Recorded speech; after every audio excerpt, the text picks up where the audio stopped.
Welcome to the Entrepreneurship Networking Program. Your host, Mila Jonathan Poku, and tonight we shall be talking about construction, an element of economic growth.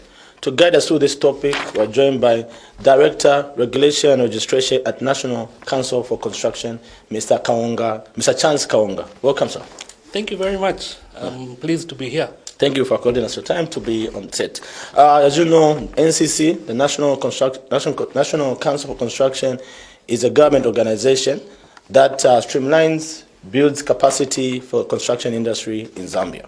I'll just get right into it, sir. What is the mandate of NCC, the National Council for Construction? Thank you very much. The National Council for Construction is a quasi-government institution that was established under an Act of Parliament. Initially, it was Act number 13 of 2003, which was repealed, and now we have Act number 10 of 2020. The functions of NCC, according to the Act, are 17, but we basically summarize them to say that it is basically to develop, regulate, and develop the construction sector. Okay. So in terms of regulation, that is where we conduct registration of contractors. We provide licenses for contractors to go and practice in industry. Also manufacturers and suppliers of construction materials and equipment. Then when it comes to the development aspect, that is where we build capacity of persons that are engaged in the construction industry. These not only include the contractors, but even individuals who have an interest in the construction sector. We do conduct training. Okay. So in a nutshell, that is what the functions of the National Council for Construction entail. Oh, okay. I'll just move to my second question. How has it been? What are some of the activities NCC undertakes to fulfill its mandate? Like what activities are you actually doing to ensure that the mandate is actually followed? Okay. I mean, we are popularly or mostly known for the registration of contractors. Okay. So even to enhance that functions, we do conduct inspections, regular inspections to construction sites to ensure that there's compliance to not only the NCC Act, but basically the laws of Zambia. Yeah. Okay. So before a person or an entity can practice in the construction sector, they will need to register with us. Yes. Okay. So our first point of call is to ensure that that person is registered. Okay. Now, why do we ensure that we do that? Yes. First and foremost, I think the law demands that it is done. Okay. And then secondly, we want to preserve life and property of the citizens. I must state that construction is a relatively dangerous undertaking. Yes. Okay. Not only during the process of construction, but also even the end product. I think we have heard every now and then a structure collapsing. The bridge. The bridge. Yes. A hole and is fully packed with the guests in there and collapses and kills people. Right? So what we try to avoid is just those incidences. Okay? And then secondly, also, we want to ensure that there is order in the way we conduct business. And by that, we also ensure that the person that is registered with us is compliant with a number of other statutory regulations that are required. In other words, we want this person to be a good corporate citizen. Yes. Okay? So we also check the competences of the people that are employed by this contractor. Okay? And we also care for the safety of the operatives themselves. Yes. Okay? So even when we conduct our inspections, we want to ensure that the personal protective equipment is in place. Yes. Okay?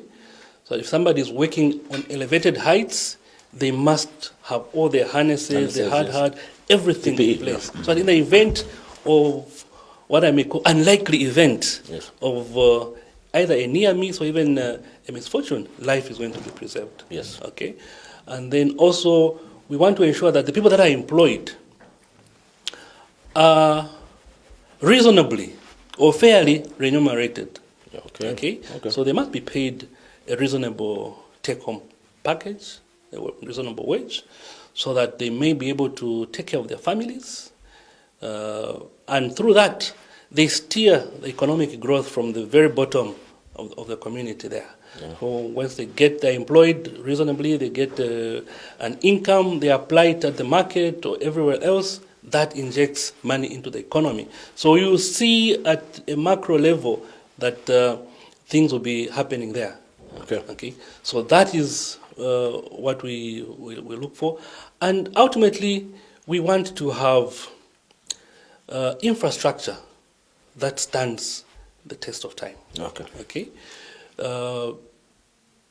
Development without infrastructure, unfortunately, will be unattainable. Okay. So infrastructure will lay the basis upon which other sectors of the economy are going to ride. Yeah. All right. So we need to put up the hardcore infrastructure as a backbone or a springboard for the other sectors of the economy to ride on. Okay. Spoke about some of the importance of actually registering, but there are a lot of small-scale contractors, and some of them, I'm sure, are not registered. And sometimes they put a blind eye to it. Why, or maybe in a most briefest way, what is the importance, especially for these small local contractors, to register and be subscribed with the National Council of Construction? There are benefits of being registered with us, okay? Because you will be able to legally access jobs. Okay? Even by that same token, the institution is mandated to groom these entrepreneurs, to train them, to bring them to the level of competence where they are able to undertake these works. Yes. Yeah. Okay. We're talking about registration, but there are these contractors that say, the process to register with NCC is cumbersome.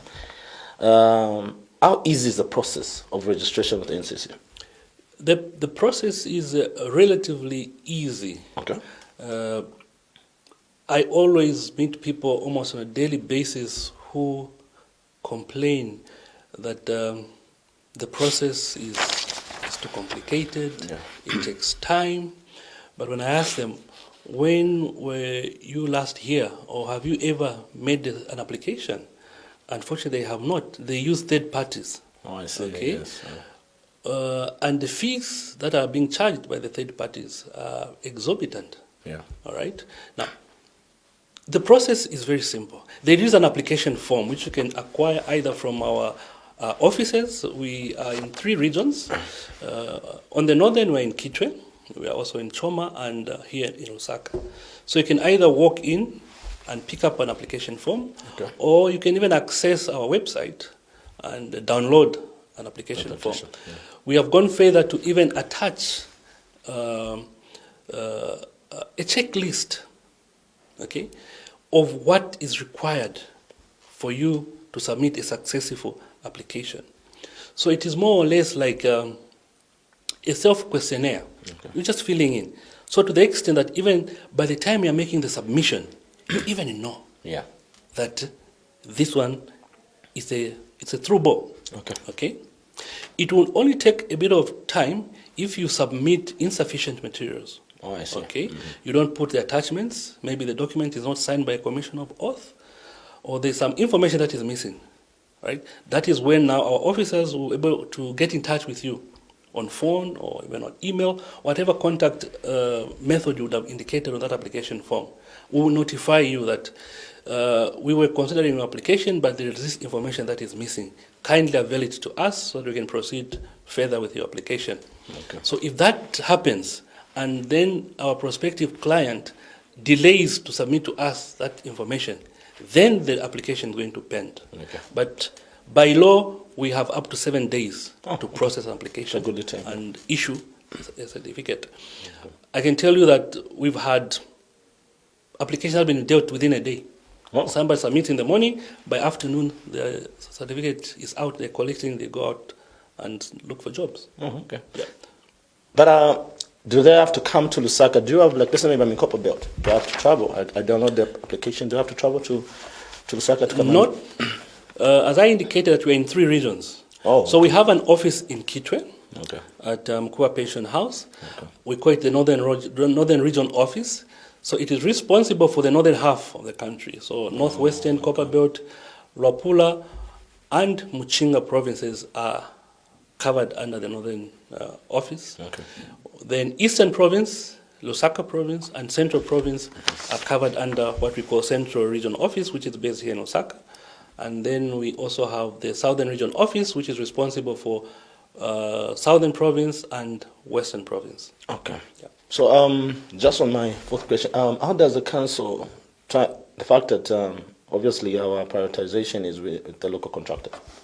So how is the council trying to develop the local contractor, especially at the small scale? How is it trying to help this type of?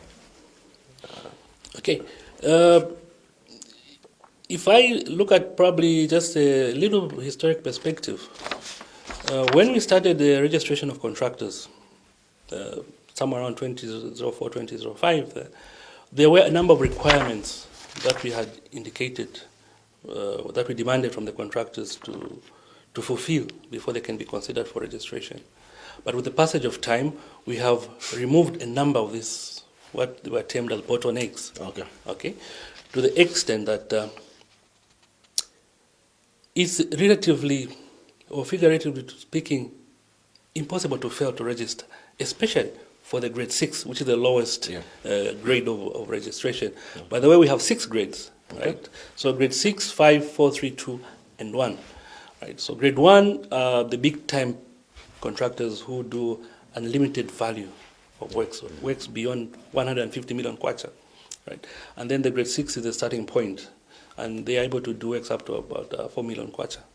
So that in itself, we have removed a number of requirements to the extent that anybody who has an interest to become a contractor should be able to access without any problems.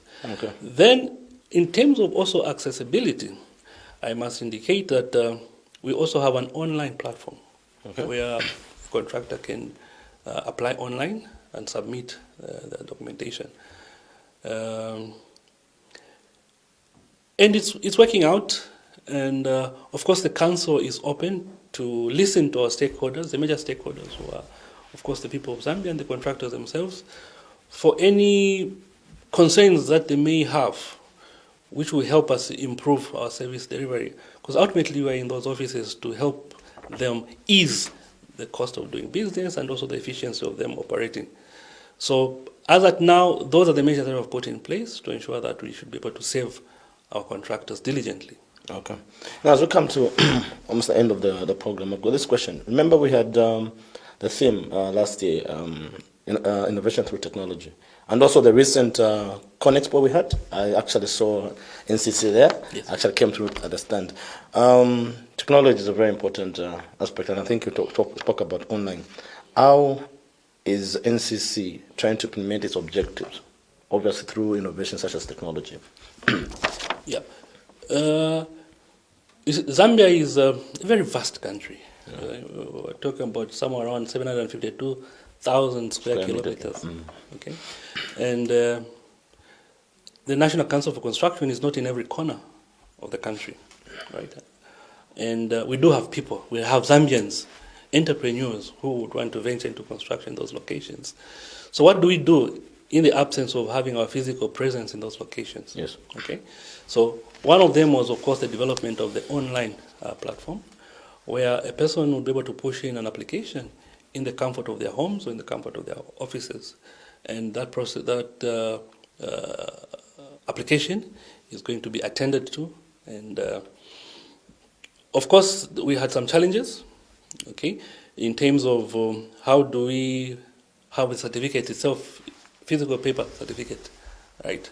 So that is a puzzle that we are cracking now, because as it stands now, we have to print a hard copy from here, Lusaka, and courier it to the location where the applicant is.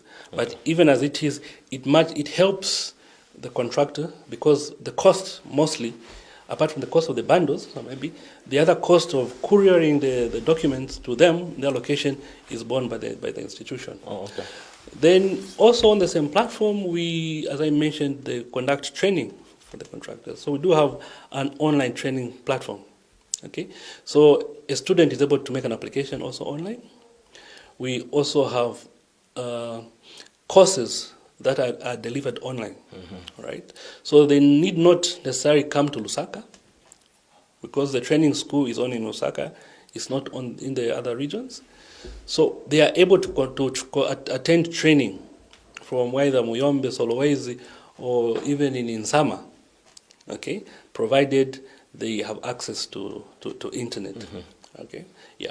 And then also, in terms of the inspections, we are able to capture, when we go out for inspections, we're able to capture projects, okay, in real time. Okay, so instead of using the paper-based kind of operations, we use digital equipment, tablets and the like, to pick information. Okay. I think in a similar way our colleagues from the census, just past census, used to do. Yeah, and we're able to collect that information. Okay. So even the processing is much quicker, and we are able to do the analysis and make a recommendation to responsible authorities for action if need be. So we cannot run away, I think, this age and time from technology. And going forward, as a council, we want to further ensure that we have top-notch pieces of devices and equipment to help us undertake our functions with ease. Yes. Okay. So don't be surprised in the very near future when you see us. You don't see us in person on construction sites, but we just have either a drone. A drone, yes. Okay. We just have a drone and takes pictures, send them to some either head office or regional office in real time. Yeah. Okay. And you find that even technology like the drones, they also help us to access locations that are relatively dangerous. Okay. Even some of the inaccessible projects, you may want, for instance, to check the stability or physical appearance of a dam. Yeah. Okay, so it's 100 meters high, so a drone will take pictures and everything else. So we are also going in that direction. Equally, we're encouraging our contractors to invest in technology. Okay, you see us with measuring tapes, right? Now we have digital and laser tapes, okay, measuring devices. Okay, so all that is something that we cannot run away with, and we have to live with it. Okay. Okay. All right. Okay. That's good. That's the Director, Regulation and Registration, Mr. Kaonga at the NCC, giving us an insight and mandate of what NCC is doing. Please register. Just as we close, I would like to ask you, maybe, do you have any closing remarks, on this topic? Yes. I would like to urge our contractors and any other prospective citizen who wants to venture into construction.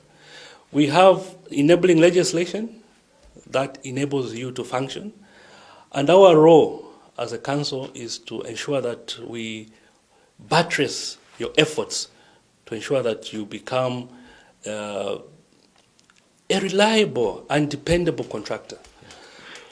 You see, we unfortunately cannot develop as a country entirely depending on foreign expertise. Yeah. Okay, a time has come where we need to make hard, pressing decisions to develop our own human resource, our own contractors, who should be able to undertake these construction projects with the passage of time. Yeah. Of course, we're not saying that we can do away totally with the foreign contractors. We need them because they are advanced, they have the technical know-how, and we want our locals to have the skills transfer, to learn from these experienced and big-time foreign contractors, so that when they execute a project, in the next 4 or 5 years, the Zambians must be able to undertake those projects. Yeah. And the NCC is there to ensure that we do carry out just that function. so that we have a Zambian infrastructure agenda that is greatly, okay? And when I say greatly, I'm looking at a minimum of 80% in monetary value owned by Zambians. Yeah. Then the other 20% can be let off for the time being to the foreigners. I look forward to that. Thank you very much. Okay, thank you, Mr. Kaonga, for according us the time from your busy schedule, and hope to see you again.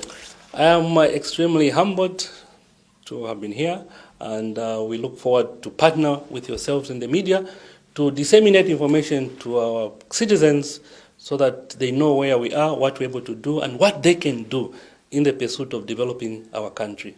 I thank you most sincerely. Oh, thank you. Thank you, viewers, and good evening.